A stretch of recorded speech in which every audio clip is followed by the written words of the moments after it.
ధ్యానంబులో గ్రంథవాదనంబులన్నీ నావి. దేవుని వాక్యంలో నుండి లూకా సువార్త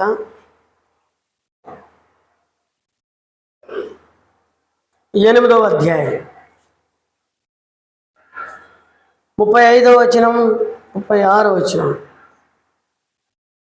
లూకా సువార్త 8వ అధ్యాయము 35, 36 మనం కలిసి చదువుదాం. జనులు జరిగిన దానిని చూడ వెళ్ళి యేసు నొద్దకు వచ్చి, దయ్యములు వదిలిపోయిన మనుషుడు బట్టలు కట్టుకొని స్వస్థసిద్ధుడై యేసు పాదముల యొద్ద కూర్చుండుట చూచి భయపడిరి. చదవండి. అది చూచిన వారు దయ్యం పట్టిన వాడేలాగూ స్వస్థత నొందెను జనులు తెలియజేయగా. చాలు. రావు సాయం కొరకు ప్రార్థన చేస్తాం. కృపా సత్య సంపూర్ణుడు అయిన మా పరమందున్న జీవం గల గొప్ప దేవ, నీ వాక్యం ద్వారా మాతో మాట్లాడి మమ్మల్ని బలపరచుము. నీ కృప లేనిదే నిమిషమైన బ్రతకలేని మమ్మల్ని ప్రభా, నీ కృప వెంబడి కృపను పొందుటకు అర్హులుగా యోగ్యులుగా చేసావు. నీ వాక్యం చేత మాతో మాట్లాడి బలపరచమని వేడుకుంటూ ప్రభా, యోగ్యమైన విధానంలో బలలో చేవేటకు మమ్మల్ని తీర్చిదిద్దమని కట్టమని వేడుకుంటూ యేసు ప్రభు నామంలోని ప్రార్థించి వేడుకుంటున్నాం మా తండ్రి, ఆమేన్. చదవబడిన ఈ భాగమును దేవాది దేవుడు దీవించి ఆశీర్వదించును గాక. మనం చదివిన భాగంలో దయ్యము పట్టిన వ్యక్తి చూస్తున్నాం. మనము దయ్యం పట్టిన వ్యక్తిని చూస్తూ ఉన్నాం. ఎందుకు చూస్తున్నాము అనంటే, చూడండి, ఈ వ్యక్తి జరాసేనల ప్రాంతములో నివసించినటువంటి వ్యక్తి. జరాసేనల ప్రాంతంలో దేవుని ప్రజలు లేని స్థలం. జరాసేనలు అంటే దయ్యములకు ఇల్లు, లేదా దేవుడు లేని స్థలం. దేవుడు లేని స్థలం. ఇప్పుడు ఈ స్థలంలో దేవుడు ఏం చేస్తూ ఉన్నాడు మనల్ని? టర్జీనా నేను ప్రాబ్లం ఉంది. ఇక్కడ ఒక మాటను మనం చూస్తూ ఉన్నాం. ఏమిటి ఆ మాట? జనులు జరిగిన దానిని చూడ వెళ్ళి యేసు నొద్దకు వచ్చి దయ్యములు వెళ్ళిపోయిన మనుషుడు బట్టలు కట్టుకొని స్వస్థసిద్ధుడై యేసు పాదముల యొద్ద కూర్చుండి. యేసు ప్రభు పాదములు ఏం చూపిస్తున్నాయంటే, ఇక్కడ విశ్రాంతినిస్తూ ఉన్నాడు. ఏమిస్తున్నాడు? విశ్రాంతి. అందరు చెప్పండి, విశ్రాంతి. ఆయన పాదములు మనం ఆశ్రయిస్తే ఎంతటి దుఃఖంలో ఉన్న వాళ్ళమైనా, ఎంతటి కష్టంలో ఉన్న వాళ్ళనైనా దేవుడు మనల్ని ఆదరిస్తాడు. మా కుటుంబంలో జరిగినటువంటి చాలా ప్రమాదకరమైనటువంటి సంఘటన. ఏమిటి ప్రమాదకరమైన సంఘటన అనంటే, ఇక్కడ ఆపరేషన్ పిల్లోనికి అపెండిక్స్ ఆపరేషన్ అయింది. ఇంటికి తీసుకొని వచ్చినాము. నిన్న పోయిన ఆదివారం ఉన్నాము. అయితే ఫీవర్ వస్తావు, జ్వరం వస్తావు. డాక్టర్లు అన్నారు తగ్గిపోతుంది, ఏం భయం లేదులే అన్నారు. తర్వాత చూస్తే అది ఇన్ఫెక్షన్ బయటికి వెళ్లకుండా కుట్లేసినారు. ఆ చెడుగంతా స్టమక్ పెయిన్తో, కడుపు నొప్పితో రాత్రి బాధపడ్డాడు. రాత్రి లేచిపోయి డోన్లో చేర్పించినాము. సుంకన్న మంచి డాక్టర్ కదా, బాగా చూస్తాడని చెప్పి అక్కడ పోయినాం. పోతే స్కానింగ్ చేసినారు ఉదయము. తర్వాత దాంట్లో డాక్టర్ నన్ను పిలిచి చెప్పినది ఏంటంటే, కిడ్నీలు, ఊపిరితిత్తులు చెడిపోయినాయి, ఆ ఇన్ఫెక్షన్ అంతా దానికి ఎక్కింది. కాబట్టి మేమైతే ఏం చెప్పలేము, మీరుంటే బాటలు పెడతాం 3 నాళ్ళు కానీ 4 నాళ్ళు కానీ, చూడండి తగ్గితే మంచి కాస్ట్లీ మందులు పెడతామని చెప్పినారు. నాకు ఏం చేయాలో దిక్కు దోసలేదు. సరే ప్రభువా నీకు స్తోత్రం అని చెప్పినాము. అక్కడ 3 దినాలు బట్టలు పెడితే కూడా తగ్గడం లేదు. సాయంత్రం అయినా ఉదయమైనా స్టమక్ వస్తుంది. ఇట్లా టైం వేస్ట్ అవుతుందన్నమాట.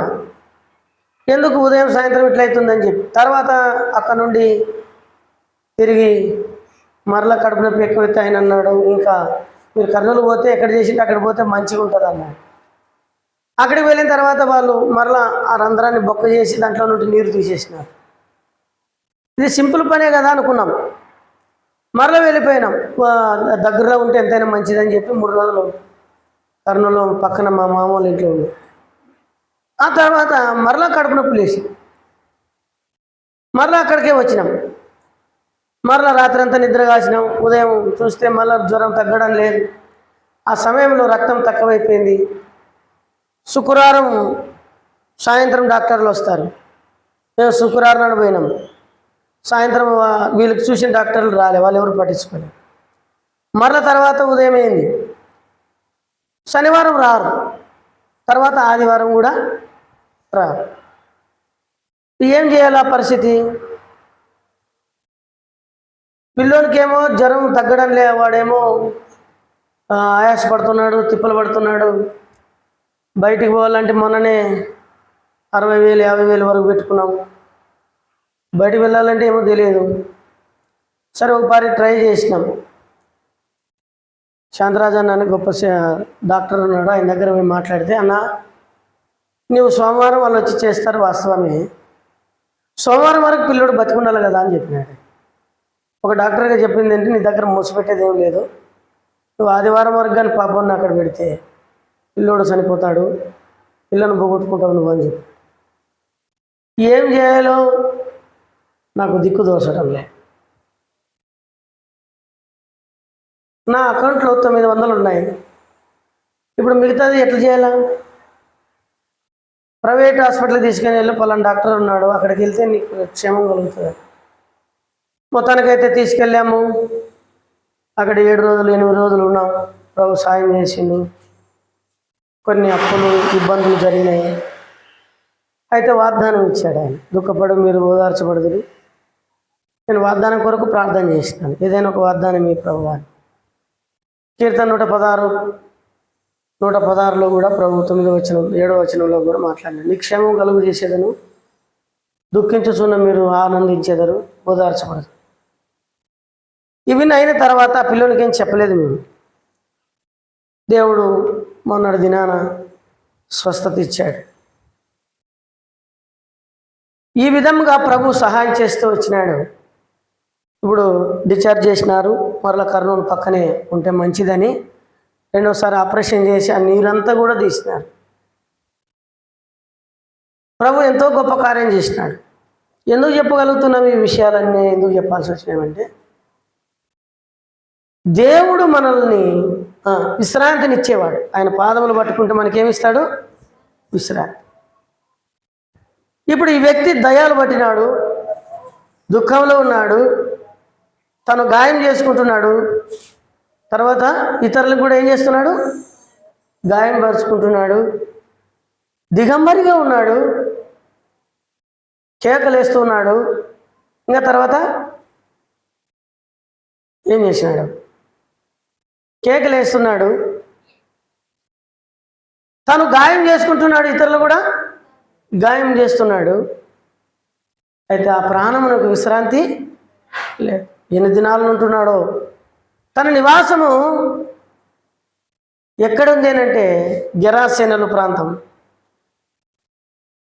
సమాధుల్లోనే ఉండేవాడంట. సమాధుల్లో తెలుసు కదా మనకేముంటాయి సమాధుల్లో. ఆడ దయ్యాలు ఉండకపోయినా దయ్యాలు ఉంటాయని చెప్తాం కదా. పశువులు కాసేటప్పుడు గొర్రెలు మేపేటోళ్ళని అడగండి. సమాధుల మీద పడుకుంటారు, సమాధుల మీదే తింటారు, సమాధుల్లోనే లేచి వస్తారు. ఏమయ్యా సమాధి మీద పడుకున్నామంటే బాగుంది కట్ట పండుకున్నాను. మరి దయ్యం వస్తుందేమో కదా అంటే, దయ్యం ఏంది వస్తుంది, మనలోనే ఉన్నాయి దయ్యాలంటే. నిజంగా సమాధుల్లో ఉండవు. అయితే ఆ విధముగా అతడు నెమ్మది లేనివాడుగా ఉన్నాడు. ఇప్పుడు ప్రభు ఏమిచ్చినాడు అని అంటే సమాధానం ఇచ్చినాడు.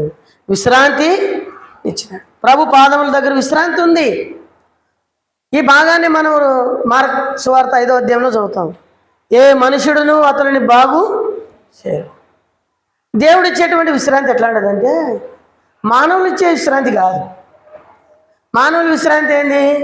పిల్లోడు పాపము, వయసు పెరిగిపోతుంది, పెళ్లి చేయాలి, పెళ్లి చేస్తే వాని ప్రాణంకి విశ్రాంతి కలుగుతుంది, వానికి ఒక సంసారం కలుగుతుంది. మనం ఇట్లాంటివి అనుకుంటాం. లేకుంటే కష్టబాధలు చూసి విశ్రాంతి లేదంటాం. లేకుంటే రకరకాలుగా కదా విశ్రాంతి కలగాలంటే మంచి ఉద్యోగం, ఉన్నతమైన స్థానం ఉంటే వీటి ద్వారా కలిగేటువంటి విశ్రాంతి కాదు దేవుడిచ్చే విశ్రాంతి. దేవుడు కలుగజేసేటువంటి విశ్రాంతి ఏంటంటే మన ప్రాణమునకు ఆయన విశ్రాంతి కలుగజేస్తాడు. మన పాపములకు క్షమాపణ, మనలో ఉన్న బుద్ధులు మార్చేదానికి, మనలో ఉన్న బుద్ధులని మార్చేదానికి, మనలో ఉన్నటువంటి ఆలోచనలు మార్చేదానికి, మన స్వభావాలను మార్చేదానికి. ఇప్పుడు ఏమైంది? ఆ వ్యక్తికి యేసు ప్రభు దగ్గరికి రాగానే బట్టలు ధరించాడు, తర్వాత కదా క్రమంగా ఉన్నాడు, తర్వాత ఏం చేసినాడు? గాయాలు లేవు, తర్వాత ఏం చేసినాడు? ఆయన పాదముల దగ్గర కూర్చున్నాడు. ఈ 4 అంతల ఆశీర్వాదం పొందేది ఎవరిని అంటే యేసు ప్రభు దగ్గరే. అందుకని యేసు ప్రభు చెప్పిన మాట మత్తయి సువార్త 11లో 28లో, ప్రయాసపడి భారం మోయుచున్న వారులారా నా యొద్దకు రండి, నేను మీకు విశ్రాంతిని. భారం మోయుచున్న వారులారా, ప్రయాసపడి, కుటుంబంలో ఎంతో ప్రయాసం ఉండొచ్చు, జీవితంలో ఎంతో ప్రయాసం ఉండొచ్చు. పిల్లల జీవితం మనం చాలాసార్లు పిల్లల జీవితం నుంచి ఇట్లా కట్టాలో అట్లా కట్టాలని ఎన్ని కలలు కంటామో మనం. తల్లిదండ్రులుగా మనకు మంచి కళ ఉంటుంది, మంచి ఆలోచన ఉంటుంది. ఒక ఉన్నతమైన ఆడపిల్లలని అయితే ఉన్నతమైన కుటుంబాలకు ఇచ్చుకోవాలని ఆలోచిస్తాం. మగ పిల్లలని అయితే ఒక మంచి కుటుంబం, నా ఇంటికి కోడలు వస్తే ఎంత బాగుంటుందని ఆలోచిస్తాం. కానీ మన తలంపులు, మన ఆలోచనలు పిల్లలు తారుమారు చేస్తారు. పిల్లలు మన జీవితంలో మానని గాయాలు చేస్తారు. దావీదు జీవితంలో కూడా అట్లా జరిగింది. అంటే మనం అట్లా ఉండాలని కాదు, కానీ కొన్నిసార్లు వాటికి మనమే బాధ్యులమవుతాం. నా కుమారుడు అట్లా కావడానికి నేనే బాధ్యుడని నేను ఊహించుకుంటాను, నా పాపములే కారణమని నేను ఊహించుకుంటాను. ఆ రీతిగా చూసినప్పుడు దేవుడు మనల్ని చూసినప్పుడు మన జీవితాలను కూడా అలాగ ఉండాలని ఆయన కోరుకుంటాడు. అయితే మనం ఏం చేస్తామంటే అలాగ ఉండకుండా మన లోక సవాసం చేత, దుష్ట సంగత్యం చేత మన స్వభావాలు, మన ఆలోచనలు చెడగొట్టుకొని దేవునికి అవిధేయులమవుతాం. అయితే ప్రభు అంటున్నాడు, రండి, నీ భారం ఏదైనా కానీ, నీ ప్రయాస ఏదైనా కానీ, నీ పరిస్థితి ఏదైనా కానీ నా దగ్గరకు వచ్చి నా పాదముల దగ్గర కూర్చో, నేను నీకు విశ్రాంతిని ఇస్తాను. అందుకనే 1 పేతురుపత్రిక 5వ అధ్యాయం 8వ వచనం 9వ వచనంలో అన్నాడు, ఆయన మిమ్మల్ని గురించి చింతించుచున్నాడు, మీ చింత యావత్తు ఆయన మీద వేయండి, చింత యావత్తు ఆయన మీద వేయమని చెప్తూ ఉన్నాడు. అంతేకాదు ఫిలిప్పీ పత్రిక 4వ అధ్యాయం 6-7 వచనాలు అంటాడు, మన జీవితంలో ఏమి జరిగినా, ఏ పరిస్థితులను కానీ మనం చేయగలిగింది ఏమంటే ప్రార్థన పూర్వకంగా, కృతజ్ఞతాపూర్వకంగా మన విన్నపములన్నీ ఎవరికి చెప్పాలంట? దేవునికే చెప్పాలి. మనకున్న లక్షణం ఏంటంటే దేవునికి చెప్పాము, అందరూ చెప్తాం కానీ దేవునికి చెప్పాం. అయితే దేవుని పాదముల దగ్గరికి రా, ఆయన మనకేం కలిగజేస్తాడంటే విశ్రాంతి. అందుకని ఆయన పాదములు ఇక్కడ ఏం మాట్లాడుతున్నాయి? విశ్రాంతిని గురించి మాట్లాడుతున్నాయి. చూడండి, రెండవ విశ్రాంతి, రెండవ మాట మత్తయి సువార్త 15వ అధ్యాయం 25వ వచనం. 15వ అధ్యాయము మత్తయి సువార్త 15వ అధ్యాయము 25వ వచనం. ఆయనను ఆమె వచ్చి ఆయనకు మ్రొక్కి, ప్రభువా నాకు సహాయం చేయమని అడిగిను. 26. అందుకు ఆయన పిల్లల రొట్టెలు తీసుకొని కుక్క పిల్లలకు వేయుటకు యుక్తము కాదని చెప్పగా చాలు. ఇక్కడ ఏం కనపడతా ఉందంటే 25వ వచనంలో ఆయనను ఆమె వచ్చి ఆయనకు మ్రొక్కి, ఆయన పాదములకు ఏం చేసిందంట? మొక్కింది. ఇది ఏం మాట్లాడుతుంది? ఆయన పాదములు అనంటే నిరీక్షణ గురించి మాట్లాడుతా ఉంది. ఆమెకు నిరీక్షణ ఉంది. ఈమె గెరసేనల ప్రాంతం నుండి వచ్చిన స్త్రీ, ఒక్కతే కూతురుంది. మరి భర్త లేడా? భర్త లేడంటే భర్త ఉన్నట్టుగా లేనట్టుగా మనకేం కనబడదు, కానీ ఆమె ఎక్కువగా యేసు ప్రభువుకు ప్రాధాన్యత ఇచ్చిన వాళ్ళ పేర్లే కనబడతాయి. ఎక్కువగా ఎవరైతే ప్రయాసపడతారో, ఎక్కువగా దేవుని కొరకు ఇష్టంగా దేవుని పని పరిచర్య చేస్తారో వాళ్ళని గురించే దేవుడు మాట్లాడాడు. ఇప్పుడు విషయం ఏంది అని అంటే, ఈమె గెరాసేనల ప్రాంతం నుండి యేసు ప్రభుని గురించి విని వచ్చింది. వచ్చి ప్రభుని అడిగింది, ఆయన పాదం దగ్గర పడి, దావీదు కుమారుడా నన్ను కరుణించు అని చెప్పి కేకేసింది. అయితే ప్రభు ఏమైనా మాట్లాడినాడా? మాట్లాడు. చాలాసార్లు మనం ప్రార్థన చేస్తాం, మన ప్రార్థనకి ఏం రాదు, జవాబు రాదు. ప్రభు సమయం ఉంటుంది. మన శోధనలో ఉన్నా, కష్టంలో ఉన్నా, ఇరుకులో ఉన్నా, ఇబ్బందులు ఉన్నా, అంతవరకు మనం కొట్టబడుతూ, నెట్టబడుతూ, శ్రమపరచబడుతూ, సరి చేయబడుతూ దేవుని దగ్గరికి వచ్చుట కొరకు దేవుడు మౌనంగా ఉంటాడు. యాకోబుని విడిచిపెట్టి 20 సంవత్సరాలు విడిచిపెట్టినాడు. విడిచిపెట్టి ఓరే యాకోబు అని పరిగెడుతూ వచ్చినాడు. దేవుడు వెంబడిస్తూ వచ్చినాడు. అయితే కూడా యాకోబు లెక్క చేయలేదు. ఇక్కడ చూడు, యాకోబు ఏం చేయలేదు, లెక్క చేయలేదు, పట్టించుకోలేదు. తల్లిదండ్రుల బలంతన ఒక దేవుని దగ్గరికి వచ్చేవాడు ఏమో, తను ఇష్టానుసారంగా జీవించడానికి ఇష్టపడ్డాడు ఏమో తెలియదు. అయితే దేవుని చేత ఒక దినం సంధించబడ్డాడు, కష్టాలు నడిపించాడు, భార్యలు తీసుకొచ్చి సమస్య తీసుకొచ్చాడు. ఒక భార్యతోనే ఇవ్వలేక సత్సంబంధం. ఆయనకు 4 భార్యలు, అంటే మీరు 4 చేసుకోండి అని అనుకున్నారు. మళ్ళా బైబిల్లో ఉంది, 4 చేసుకోండి, తొందరగా చచ్చిపోతారు. అర్థమైందే? పాత నిబంధన అజ్ఞాన కాలంలో దేవుడు చూడనట్టుండేను. అర్థమైందే? మనమే సొలొమోను రాజులం కాదు, నెమ్మది లేకుండా చచ్చిపోయినా. లాస్ట్కి భార్య చేసే పని ఏంటంటే నెమ్మది లేకుండా చేస్తారు అంతే.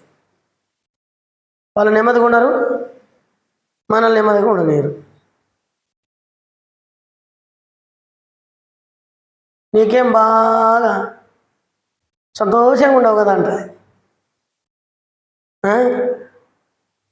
కాబట్టి చూసినప్పుడు ఈయన జీవితంలో సమస్యలు తీసుకొచ్చాడు, పరిస్థితులు తీసుకొచ్చాడు, నష్టాలు తీసుకొచ్చాడు. తర్వాత మామను విరోధం చేసినాడు, మామ కూడా విరోధం అయిపోయినాడు, బామార్దులు విరోధులు అయిపోయినారు. ఇప్పుడు దిక్కుదోసలే పరిస్థితి. అప్పుడు ప్రభు దగ్గరకు వచ్చి, ప్రభువా నేను ఏం చేయాలి ప్రభువా, నన్ను క్షమించు ప్రభువా, నేను దౌర్భాగ్యుని ప్రభువా అంటే, సరే క్షమిస్తానులే అని చెప్పి నీ తండ్రి ఇంటికి వెళ్ళిపో తిరిగి అన్నాడు. భార్యలిద్దరికీ ఫోన్లు లేవు అప్పుడు. ఎవరు పంపించినాడు. భార్యలు దాసీలు అందరూ వచ్చినారు. అక్కడే గొర్రెల నుండి అట్లా వెళ్ళిపోయినాడు. అట్లా పోయేటోనికి ఈడేం తెలుస్తుంది, ఇంకా రాలే నా బిడ్డలు రన్న మనవాళ్ళు లేరు అని ఈయనకి ఆందోళన కలిగింది తాతకి. అందరు విచారిస్తే నీ అల్లుడు బిడ్డలు అందరూ వెళ్ళిపోయినారు. అప్పుడు ఈయన గాడిదలు గుర్రాలు తీసుకొని సంపాలని పోయినాడు, నన్ను మోసం చేస్తాడన్న అల్లుడని. అక్కడ దేవుడు హెచ్చరించినాడు, ఎడమ కలుగు చేసినాడు. నీ అల్లునితో మాట్లాడొద్దు, వెళ్ళిపోయి విడిచిపెట్టు అన్నాడు. నువ్వు ఏదైనా కానీ గద్దించినావా, తిట్టినావా, జాగ్రత్త, నీకు మరణమే అన్నాడు. భయపడిపోయి సరే నాయన బాగుండండి అని చెప్పి దీవించి వెళ్ళిపోయినాడు. వెళ్ళిపోయిన తర్వాత ఇంకా యాకోబు పరిపూర్ణత రాలే. మరలా ప్రభు పాదాల దగ్గరికి రావాలని దేవుడు ఏం చేసినాడంటే, అన్న హృదయంలో ఏమీ లేదు. అప్పుడు అన్నకు చేసిన కీడును గుర్తొచ్చింది దీనికి. మా అన్న ఎట్లున్నాడు చూడండి అని చెప్తే, తమ్ముడు వస్తున్నాడని సంతోషంతో ఆయన 400 మందితో వస్తున్నాడంట. 400 మందితో వస్తున్నాడంటే ఊకొస్తుంటాడా? నన్ను చంపాలనే కదా. ఇది తెలియని బాధ. దేవుని పాదాలు పట్టుకున్నాడు. భార్యలు పిల్లల్ని అందరినీ వెంబడి ఫస్ట్ పెద్ద భార్యని పెట్టినాడు, ఇష్టం లేని భార్యని. ఇది చస్తే దీన్ని పీడ పోతుంది అనుకున్నాడు. పెద్ద భార్యని పెద్ద కొడుకుల్ని అందరూ పెట్టినాడు. లాస్ట్కి ఇష్టమైన భార్యని పెట్టినాడు. ఎవరు? రాహేల్ని. వాళ్ళందరూ చచ్చిపోయినాక కోపం తగ్గుతుంది, ఏమో తప్పించుకోవచ్చు. అంత అయిపోయినాక భార్యల ముందు పెట్టి ఈయన తప్పించుకోవాలని ప్లాన్ వేసి అందరూ పంపించినాడు. గొర్రెలు మందలన్నీ పంపించి రాత్రి ఒక్కడే మిగిలిపోయి దేవుని పాదాలు పట్టుకున్నాడు. ప్రభువా నీవు ఆశీర్వదిస్తేనే తప్ప నేనేం. ఇవన్నీ పరిస్థితులు మనకు వస్తాయి. సేవకులకు వచ్చినాయి. ఎందుకు వచ్చినాయి సేవకులకి? సుశీలంలో అక్కడ అంటారా? ఎందుకు వచ్చినా వాళ్ళు ప్రార్థన చేస్తుంటారే ఎప్పుడు, వాళ్ళకే వచ్చింది. మేము మనుషులు కాదా, మేమేమైనా దేవుళ్ళ, ఏమన్నా దూతలమా? సేవకులకే ఎక్కువ వచ్చేది. పిరిడి పాలన గొప్ప సేవకుడు ఆయన, ఓసాన మినిస్టర్. వాళ్ళు మాత్రలే వేసుకోరు. షుగర్ ఎక్కువైంది, యాక్సిడెంట్ అయింది, ఆయన కాళ్ళు నరికేసినారు. బక్సింగ్ గారికి అనారోగ్యం వచ్చింది, ఏసన్నకు అనారోగ్యం వచ్చింది. మనుషులకు అందరి కోసం ముక్కు ఉన్నంతకాలం శివుడు వస్తుంది, అర్థమైంది. శరీరం ఉన్నంతకాలం రోగాలు వస్తాయి. జనమరకనకు షుగర్ ఉంది, ఎందుకు రావాలా మరి మనం? కాబట్టి రకరకాలమైనవి వస్తాయి. మనం ఎందుకు చెప్తామంటే సేవకులేం పైన చూడిపోయిన వాళ్ళు కాదు. కానీ ఒక్క సంగతి గుర్తుపెట్టుకోండి, కష్టాల్లో ఉన్నప్పుడు ఆదరించాలి, అంతే. మనం చేయగలిగింది ఆదరించాలి. ధైర్యంగా ఉండండి అన్న, ప్రభు సాయం చేస్తాడు, ప్రభువే మనకు నడిపించేదని చెప్పాలి. ఇప్పుడు యాకోబు జీవితంలో అట్లనే జరిగింది. ఎవరు ఆదరించే వాళ్ళు లేరు. యాకోబు అంటేనే మోసగాడు, ఎక్కడ లేదు ఆదరణ. ప్రభు పాదాలు పట్టు, ప్రభువా నన్ను ఆదరించే దేవుడు, ప్రభువా నీవు నాకు సహాయము చేసే దేవుడు అని చెప్పి ఆయన పాదములు పట్టుకొని ప్రభా ప్రభా ప్రభా అన్నాడు. ప్రభు కరుణించినాడు, దయచూపు. ఇప్పుడు ఇక్కడ ఏమో చూస్తే ఈ అమ్మకు ఏం జరిగిందంట, ప్రభు స్పందించలే. ఆయన సొంత సమయంలోనే హెల్ప్ చేస్తాడు. ఇంకా మనం ఎంత కొట్టబడాలనో, ఎంత నెల కొట్టబడాలనో అనేకులు లేపుతాడు మన పైనకి. మనం మన కుటుంబంలో మనల్ని ఎవరినైనా లేపి మనల్ని హెచ్చరించినప్పుడు, గద్దించినప్పుడు సరి చేయబడకపోతే దేవుడు ఏ విధంగా చేయాలో దేవునికి తెలుసు. ఇప్పుడు యాకోబుని ఎట్లా చేసినాడు, ఈ జీవితంలో కూడా దావీదు కుమారుడా అంటే కూడా పలకలే, ప్రభువా నాకు సాయం చేయంటే కూడా పలకలే. ఏమో ప్రభుకి వినపడలేదేమో అనుకునిందో ఏమో కదా. వాళ్ళు అన్నారు శిష్యులు ఏమని, ప్రభా ఏంటికి ప్రభు ఈ అమ్మను ఊకే శోధిస్తూ ఉంది నిన్నే, ఈ అమ్మను పంపి ప్రభు అన్నారు. ఏమని ఏదో కూడా చెప్పి పంపి, ప్రార్థన చేస్తున్నాం పోంగా అని చెప్పు. ఆ మాటకు కూడా స్పందించాలి ఆయన. ఇప్పుడు వచ్చి కాళ్ళ మీద పడి ప్రభా మొక్కి, కాళ్ళకు మొక్కి ఏమంటుంది, ప్రభా నాకు సహాయము చేయాలి.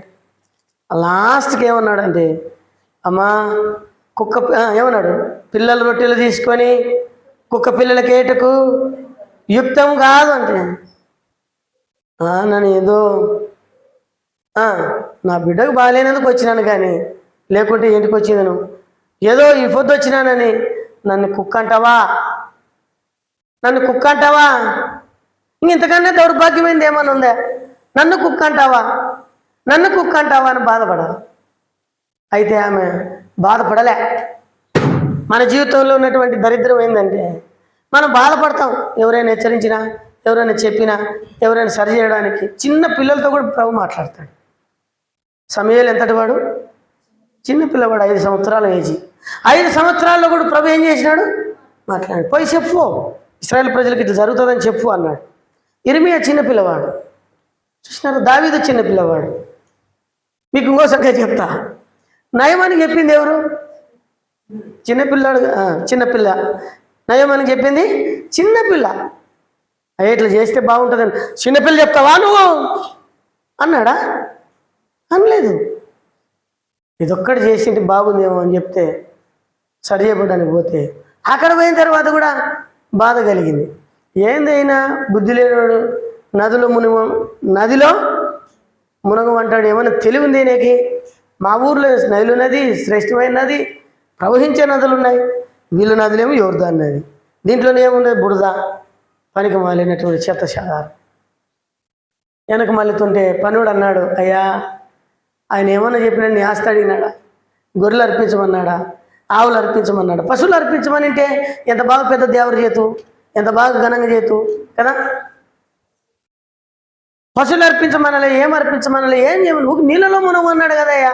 పనోడు చెప్తే మారినాడు. చూడండి, చాలాసార్లు పనోడు చెప్తాడు, మన కింద ఉన్న వాళ్ళు చెప్పిస్తాడు, ఇంకా ఎవరితో చెప్పిస్తాడు, చిన్న పిల్లలతో చెప్పిస్తాడు. మన కుటుంబంలో మీకు ఉదాహరణ చెప్తాను. నాబాలుకి ఎవరు చెప్పింది చెప్పండి? నాబాలుకి ఎవరు చెప్పినారు? 25వ అధ్యాయం మొదటి సమయాల గ్రంథం ఎవరు చెప్పినారు?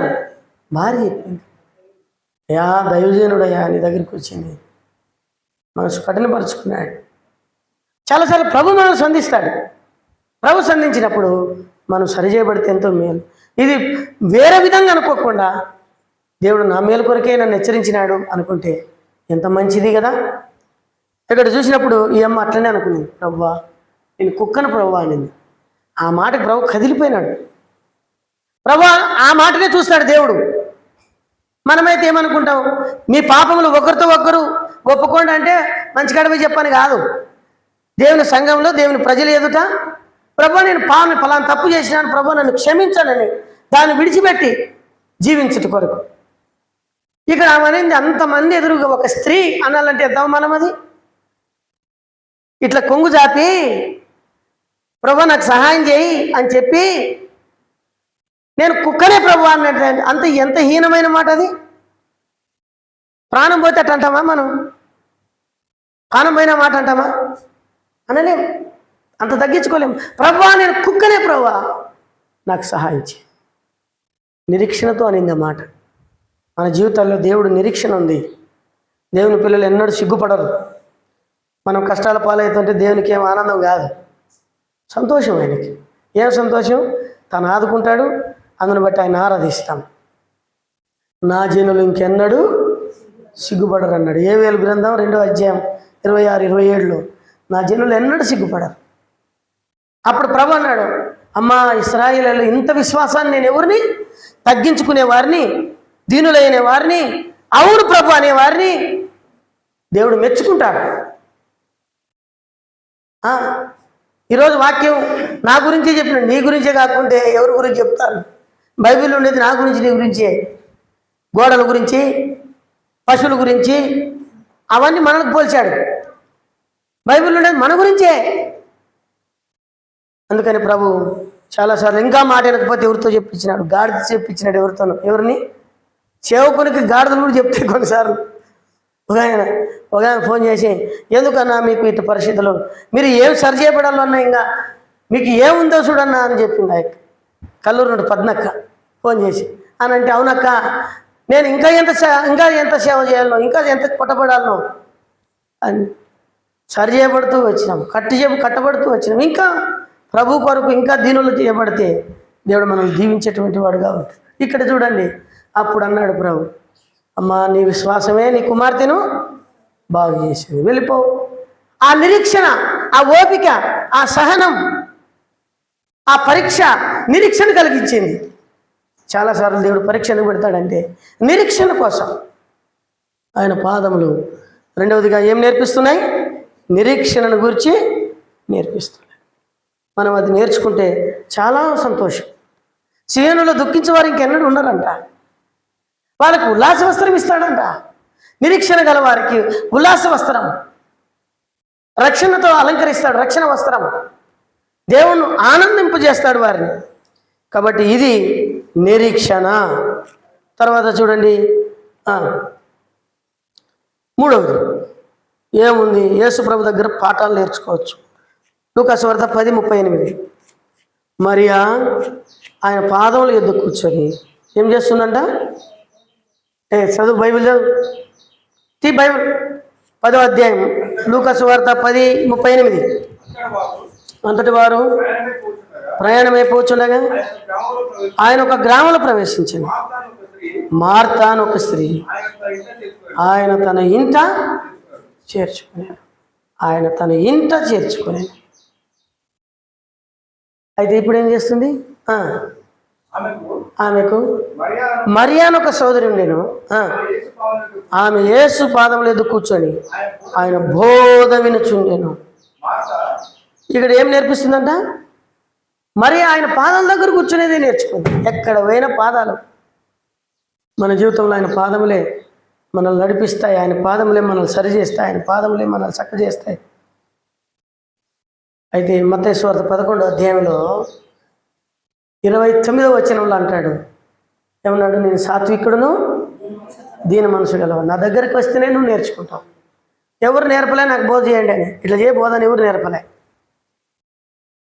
పాదాల దగ్గర కూర్చున్నాను, నువ్వు నేర్పిస్తే నేర్చుకుంటాను. నీకంటే మంచి బోధకుడు ఎవరు ఉన్నారు కదా? మనుషుల కంటే. ఒక ఆయన అన్నాడు, నీకు బాగా బైబిల్ ట్రైనింగ్ ఇచ్చి నీకు డాక్టరు డిగ్రీ ఇస్తాను అన్నాడు, పట్టా ఇస్తాను అన్నాడు. ఏం చేసుకుంటావు ఆ పట్టాలు? ఆయన నేర్పిస్తే ఎంత నేర్పిస్తాడు? ప్రభు పాదాల దగ్గర పట్టుకుంటే ప్రభు నేర్పిస్తాడు. ఆత్మీయ అనుభవాలు నేర్పిస్తాడు. ప్రభు మనం కట్టేవాడుగా ఉంటాడు. ఇక్కడ చూడండి ఏం చేస్తుందంట ఆయన పాదాల దగ్గర కూర్చుంది. అయితే యేసు ప్రభు అన్నాడు మత్తయి సువార్త 11:29, నేను సాత్వికుడిని. ఎవరి సాత్వికుడు? కరుణించే సాత్వికుడు, ప్రేమించే సాత్వికుడు, అర్థమైందే? మోషే మిక్కిలి భూమి మీద ఉన్న వారందరిలో సాత్వికుడు. మోషేలో ఉన్న గొప్పతనం ఏంటి తెలుసా? దేవుని ముఖాముఖిగా చూశాడు ఆయన. ఆయనలో ఉన్న గొప్పతనం 40 సంవత్సరాలు 80 ఏళ్ళలో సేవకు వచ్చి 40 సంవత్సరాలు 120 సంవత్సరాలు జీవించిన జీవితం అంతా దేవుని కొరకే ప్రయాసపడ్డాడు. దేవుని దగ్గర 40 సంవత్సరాలు నేర్చుకున్నాడు. ప్రతి విషయంలో నేర్పించినాడు. అయితే దేవుడు ఆ తరంగా కోపిష్టి. మోషే మిక్కిలి కోపిష్టి. ఒకప్పుడు రక్షణ లేనప్పుడు మనం కోపిష్టులం, అపార్థం చేసుకునేవారం, రోసగాళ్ళం, నేనేమంత మానం తప్పినోడిని అంటాం. ఇలాగ మాట్లాడినటువంటి వారం. దేవుని నమ్ముకున్న తర్వాత ఎట్లుండాలా? సాత్వికులం. మోషే మిక్కిలి సాత్వికుడు. అయితే సాత్వికునికి దేవుడు ఏం చేసినాడు? ఇంకా పరీక్షలు పెట్టినాడు. 40 ఏళ్ళు ఆ ప్రజలు తిడుతూ ఉంటే, ఏం దేవుడు అని చెప్పి నడిపిస్తుంది. నీళ్ళు లేవు, ఏమి లేవు, ఎట్లా తాగాల మా పిల్లలు, మేము ఎట్లా బతకాలి, ఆడ తెచ్చినా బాగుండు, ఈడు తెస్తా, ఎండలో వానల్లో మధ్యలో మమ్మల్ని ఇసుకలో చంపాలని తెచ్చినావని చెప్పి శోధిస్తూ వచ్చారు. కోపం వచ్చింది ఆయనకి. ఎంత దుర్మార్గులే మీరు అని కోపపడి ఏమన్నాడు? ద్రోహులారా అన్నాడు. అంటే మిక్కిలి సాత్వికునికి కూడా ఏమొచ్చింది? కోపం వచ్చింది. యేసుప్రభు కోపం వస్తుందా? రాదు. ఆయన కోపం నిమిషమేనంట. ఆయన దయ ఆయుష్కాలం ఉంటుందంట. ఆ నిమిషమే చాలు. మన మీదకు నిమిషం కోపపడితే అయిపోయి భస్మమే. ఏం రాయబడింది బైబిల్లో? మీరు వెతుక్కొని ఇంటికి వెళ్ళిన తర్వాత సొదొమ గోమొర పైన ఆయన నిమిషమే కోపడ్డాడంట.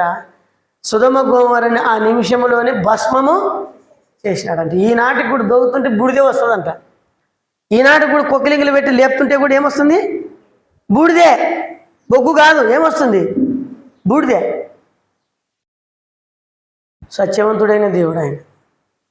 ఇప్పుడు ఏం చెప్తున్నాడు ఇక్కడ? పాఠాలు నేర్పించేవాడు ఆయన.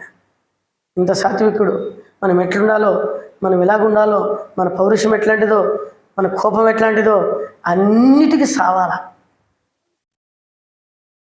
అన్నిటికీ సావాలి. ఓ అంకులు అన్నాడు, అరవింద్ అంకులు, సేవకులు ఎవరైనా పెద్దోళ్ళు వస్తే ఎంతో దీనులుగా ప్రైలాడ్ అన్నా అంటారంట.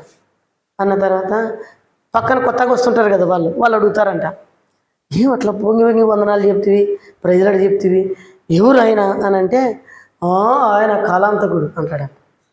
ఆ కాలాంతకంతో ఎందుకు పెట్టుకోవాలని చెప్పి నేను వంగి వందనాలు చెప్పినానండి. అప్పుడు అంటాడు, ఆయన కాదు కాలాంతకుడు, నువ్వు ఆయన అనేది అన్నావే కాలాంతకుడు అని. ఆయన కాదు కాలాంతకుడు, వాడికి చెప్పినావు చూడు, నీవే కాలాంతకుడు. అంటే అట్లాంటి స్వభావం ఉంటుందంటే మనుషులు అయినటువంటి మనకు. అయితే దేవుని బిడ్డలు అది సావదు. అన్నిటికీ సచ్చినామా, కోపానికి, ద్వేషానికి, అసూయకి, అబద్ధాలకి, నోరు తెరిచి అబద్ధాలు, లేని వాటిని పుట్టించడం, అట్లా అనుకొని ఇట్లా అనుకొని, ఇవన్నీ దేవుని లెక్కలేక వస్తాయి. దేవుని పిల్లలారా, దేవుని పాదములు మనకు నేర్పిస్తుంది సాత్వికం, దీన మనసు. ఆయన కాడిని ఎత్తుకుంటే అన్నీ నేర్పిస్తాయి. ఒక ఎద్దు కాడిని రైతు ఎట్లా నేర్పిస్తాడో దేవుడు నాకు నేర్పించని అడిగితే నేర్పిస్తాడు. తర్వాత 4వ సంగతి చూద్దాం. చూడండి, 4వ సంగతి ఏమిటంటే లూకాసు వార్త 24వ అధ్యాయం 39వ వచనం. 24:9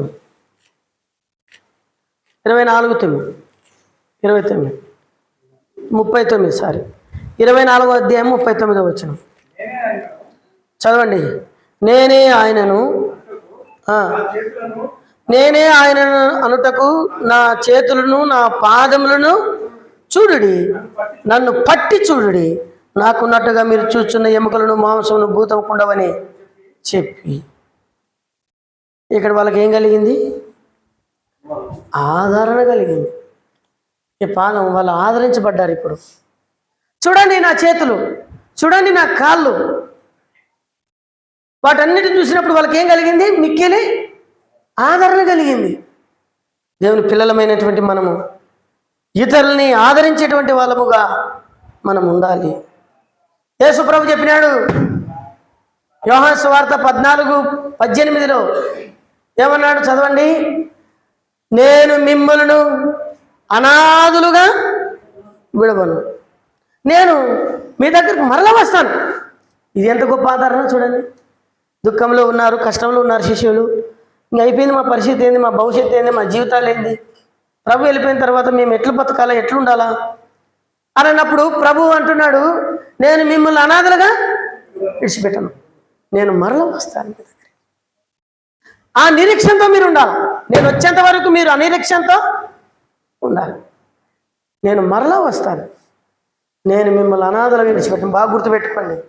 కష్ట నష్టాల్లో అందరూ విడిచిపెడతారు, వాళ్ళకి అట్లే జరగాలంటారు, అట్లే జరగాలంటారు మనుషులు. కానీ దేవుడు మాత్రం అట్లా అననే అన్నాడు. దేవుడు ఎన్నడు నిన్ను నన్ను అట్లా అననే అన్నాడు. ఏమంటాడంటే ఆయన, నేను మిమ్మల్ని అనాథలుగా విడిచిపెట్టను. మన బాధలో ఆయన బాధను పొందుతాడు, మన కష్టంలో ఆయన కష్టపడతాడు, మనం కన్నీళ్ళు ఇడిస్తే ఆయన కన్నీళ్ళు ఇడుస్తాడు. ఉదాహరణకు చెప్తా చూడండి. లూకాసు వార్త 11వ అధ్యాయంలో లాజరు ఏమైనాడు? చనిపోయినాడు కదా. చనిపోతే అందరూ ఏడిచినారు, ఊర్లో ఉన్న వాళ్ళు ఏడిచినారు. పాపం వీళ్ళ జీవితంలో ఎప్పుడు కష్టాలే. ఏదో తమ్ముడు ఉన్నాడు, అడగుడుంటే మొగదిక్కు, వీళ్ళిద్దరి నన్న కొంచెం ఆడపిల్లల్ని గడ్డకేసేవాడని అనుకునే సమయంలో చనిపోయినాడే అని చెప్పి అందరూ ఏడుస్తూ ఉన్నారు. చనిపోతే ఇంకో దుఃఖమైన మాట ఏం తెలుసా? చనిపోయింది ఒక బాధ ఉంటే ఆ సమాధికి యేసుప్రభు రాలే, అదెంత బాధ ఉంటుంది. చెప్పినా కూడా రాలే. ఏం చేసినారు? కబురు పంపించినారు, నువ్వు ప్రేమించు, లాజరు చనిపోయినాడని చెప్పినారు. పోదామనంటే శిష్యులు అన్నారు, ఏం పోతావులేయ్యా, ఇప్పుడే నేను చంపాలనుకుంటున్నారు, కొంచెం ఆగు, సమయం చూసి పోదామని వాళ్ళు కొంతమంది అంటే, సరేలేండి పోదాం అంటే అట్లే కానిలేండి. చనిపోయి సమాధికి కూడా ఎవరు రాలే. మనం ఏమంటాం? సంఘం ఎవరు వచ్చా, ఎవరు సంఘంతో నీకేం పని, వచ్చినోడే మనోడు అనుకున్నాను అంతే. శిష్యులు పోలే, సంఘం పోలే, ఎవరు పోలే. ఊర్లో ఉన్న వాళ్ళు బారిసి వచ్చినారు. వాళ్ళని ఊర్లో ఉన్న వాళ్ళే కదా. శిష్యులు వచ్చినట్టు ఉందే రాలే, యేసుప్రభు వచ్చినట్టుందే రాలే. ఇదెంత బాధ కలిగించింటుంది వాళ్ళకి, చాలా బాధ, వేదన. చనిపోయి 4 దినాలకు ఆదరించడానికి పోయినాడు. 4 దినాలకు ఆదరించడానికి పోతే ఏం జరిగింది? మనమైతే ఏ ముఖం పెట్టుకొని వచ్చినావు గొప్ప, పొద్దురానోడు ఈ పొద్దు మంటూ కిందేసి మన్ని కూడా ఇనికి కూడా రాకపోతే నీలాంటి సేవకుడు మాకు వద్దే వద్దు, మాకు సంఘం లేదు ఏం లేదు, ఏదో వచ్చినలే నా వాళ్ళు ఇట్లా అనుకుంటాం మేము. అప్పుడు వాళ్ళు ఏమన్నారంటే, ప్రభువా నువ్వు ముందు వచ్చింటే బాగుంది. మార్త అలిగింది, లోపల ఉంది. మరియమ్మ అలిగి లోపల ఉంది. చిన్నది కాబట్టి పెద్ద ఆయమ్మ ఓదార్తూ, ప్రభువా నా తమ్ముడు చనిపోయి 4 దినాలు అయిందంటే నా ఎందు విశ్వాసం ఉంచి వాడు చనిపోయినాను బ్రతుకుతాడా నీకు తెలియదా మార్త అన్నాడు. అవు ప్రభు బ్రతుకుతాడు, అంత్య దినంలో నువ్వు వచ్చినప్పుడు బ్రతుకుతాడు, 2 రాకట్లు అని చెప్పి ఎంత గొప్ప నిరీక్షణ ఉందా అమ్మ. తర్వాత ఏం జరిగింది? అప్పుడు ప్రభు దగ్గరకు వస్తుంటే మరియమ్మకు చెప్పినారు, ప్రభు వస్తున్నాడు, మీ గేటు దగ్గరకు రాకముందే రా బయటికి అంటే పరిగెత్తుకొని వచ్చి కాళ్ళు పట్టుకొని ఏడిచింది, ప్రభువా నువ్వు ఇక్కడ ఉంటే. అప్పుడు ఆయన చూసి ఏం చేసినాడు తెలుసా? యేసు కన్నీళ్ళు ఆయనకు తెలుదా లేపుతానని? నా కథ నాకు తెలుసులే, ఏంటికెడుతున్నారు మీరు అనాలా లేదన్నమాట. నా పవర్ నాకు తెలుసు, ఏంటికెడుతున్నారు మీరు అనాలి ఆయన. వాళ్ళు ఏడుస్తూ ఉంటే వాళ్ళ వేదన చూసి ఈయన కూడా కన్నీళ్ళు ఏడిచినాడు, ఈయన కూడా ఏడ్చినాడు. అంటే దీని అర్థం ఏంటంటే, మన కష్టాలు ఉంటే ఆయన ఏమి సంతోషంగా ఉంటాడని కాదు, ఆయన కూడా మనతో పాటు బాధను అనుభవిస్తాడు. ఆయన చేయగలిగిన శక్తి గలవాడైనప్పటికీ మన బాధలో ఆయన కూడా ఆదరిస్తాడు, ఆదరించాడు.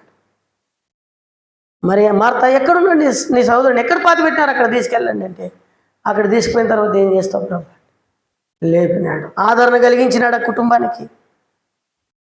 కనుక ప్రియులారా, మనలో కూడా ప్రభు అట్లా ఆదరించేటువంటి వాడుగా ఉన్నాడు. మనం ఒకరికొకరు కూడా ఆదరించబడాలా. చూడండి ఆ మాట, యెషయా గ్రంథం 66:13 చదవండి, త్వరగా చదవండి. యెషయా గ్రంథం 66వ అధ్యాయము 13వ వచనం. ఒకని తల్లి వాణ్ణి ఆదరించినట్లు నేను మిమ్మును ఆదరించాలి. ఇది గుర్తుపెట్టుకోండి ఎప్పటికీ. తల్లిలక్కడ ఆదరిస్తాడంట, తల్లిలక్కడ ఆదరిస్తాడు. కొన్నిసార్లు భార్యలు తల్లిలు అక్కడ ఉండాలా, ముళ్ళులు అక్కడ ఉండకూడదు. తల్లిలు అక్కడ ఆదరించాలా. కష్టంలో దుఃఖంలో భర్తను ఆదరించాలా. పురుషుడి కొరకు స్త్రీ నియమింపబడింది కానీ స్త్రీ కొరకు పురుషుడు నియమింపబడలేదని వాక్యం చెప్తుంది. ఎందుకు? ఈ అర్థాలు తెలిస్తే మీరు గుండె పగిలి ఆత్మీయంగా జీవించగలరు. దేవుడు ఎంత కనికరం గలవాడు తెలుసా? మనం ఒంటరి వాళ్ళు ఉండకూడదని సాటి అయిన సహాయం చేసినాడు.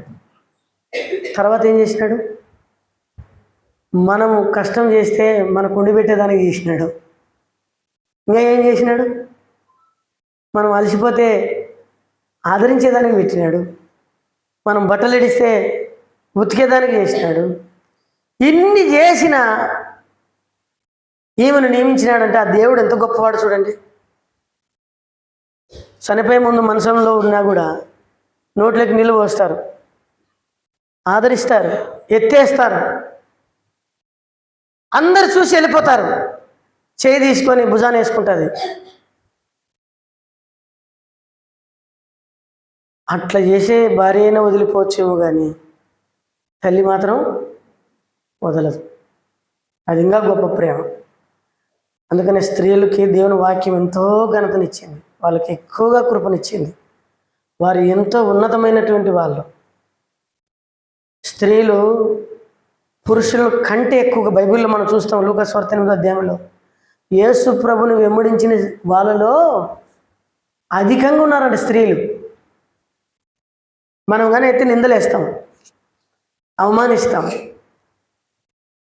ఏమబ్బా అట్లా, ఆయన కూడా పెళ్ళి లేదులే అందుకని ఆయన అనుకుంటుంటారు. ఏమో ఉండొచ్చు, మనకేం తెలుసు. ఊహించుకుంటాం, లేని వార్తను పుట్టిస్తాం. వాళ్ళు తమ సొంత ఖర్చులు సొంత డబ్బుతో భర్తలు ఉద్యోగాలు చేసిన వాళ్ళే అక్కడ రాయబడినటువంటివి. అలాంటి వాళ్ళు స్త్రీలు ప్రభుని వెంబడించినారు. ప్రియులారా, మనము కూడా అలాగున నిరీక్షణ కలిగి ఆదరణ కలిగి ఇతరులను ఆదరించేటువంటి వాళ్ళముగా మనం ఉండాలి. ఒక తల్లి వారిని ఆదరించినట్లు. చూడండి, పెళ్ళైనంత వరకు మనల్ని ఎవరు ఆదరిస్తారు? తల్లే కదా. కొంతమందికి పెళ్ళైనా తల్లి ఆదరించాలా. ఈ అమ్మ దాని కూరిపోతుంటుంది. మా అన్నకు బాగలేదని ఒకనాడు, మా అమ్మకు బాగలేదని ఒకనాడు, మా తమ్మునికి బాగలేదని ఒకనాడు, మా చిన్నమ్మకి బంధువులు అవుతారులే, వీళ్ళకి ఎవరు ఉండరు. మా చిన్నమ్మకి బంధువులకి మనం బంధువులు అవుతాం. వాళ్ళది ఉంటే మనం వాళ్ళకి సేవ చేయడానికి పోతాం. ఈడ ఉన్న వాళ్ళని విడిచిపెట్టి మనం ఆదరించకూడదు చేయకూడదు అనేది కాదు. కానీ భర్త విషయంలో కానీ పెళ్ళైన తర్వాత భర్తను నువ్వే ఆదరించాలా, తల్లి కాదు ఇంకా ఆదరించాల్సింది. ఇసాకుని ఎవరు ఆదరించినారు? రిబుకా ఆదరించింది. అబ్రాహాముని ఎవరు ఆదరించినారు? శారా ఆదరించింది. ఇద్దరికి ప్రేమ సమానంగానే పంచాలి. మనం చిన్నోనికి ఎక్కువ పెట్టినా పో ఆటికే పో అని అనకూడదు. పెద్దోని కాడే ఉన్నావు కదా, మొత్తం పింఛనల్లో వానికే పెడుతున్నావు నువ్వు, అట్లా అనకూడదు. ఆదరించాలి. అందుకని ఈ మాట నాకు ఆలోచన చేసినప్పుడు 7 అంశాలు రాసినాను. దాని గురించి 7 అంశాలు రాసినాను. ఎట్లా ఆదరించినాడో దేవుడు మనల్ని. ఒక తల్లి అని ఆదరించినాడు. భార్య కంటే ఎక్కువగా గుండె పగిలేదు ఎవరికి? మనకేమన్నా అయితే తల్లికి. అందుకని దేవుడు ఏమన్నాడంటే, నీ తల్లి నిన్ను ఆదరించినట్లు నేను నిన్ను ఆదరిస్తాను. కాబట్టి 3 సంగతులు, ఈ 4 సంగతులు. మొట్టమొదటి మనం ఏం చూసినాం చెప్పండి? యేసుప్రభు పాదముల దగ్గర విశ్రాంతి ఉంది. రెండవది యేసుప్రభు పాదముల దగ్గర నిరీక్షణ ఉంది. మూడవది యేసుప్రభు దగ్గర పాఠాలు మనం మాదిరి నేర్చుకుంటాం. ఆయనే సాత్వికుడైన మంచి గురువు. ఆయనకంటే మంచి గురువులు ఎవరు లేరు. 4వదిగా యేసుప్రభువే నిన్ను నన్ను ఆదరించు. ఈ మాటలు దేవుడు దీవించి ఆశీర్వదించను గాక. ప్రార్థన చేస్తాం. మొక్కల మీదకి రండి. 12 అయింది మనకు సమయము.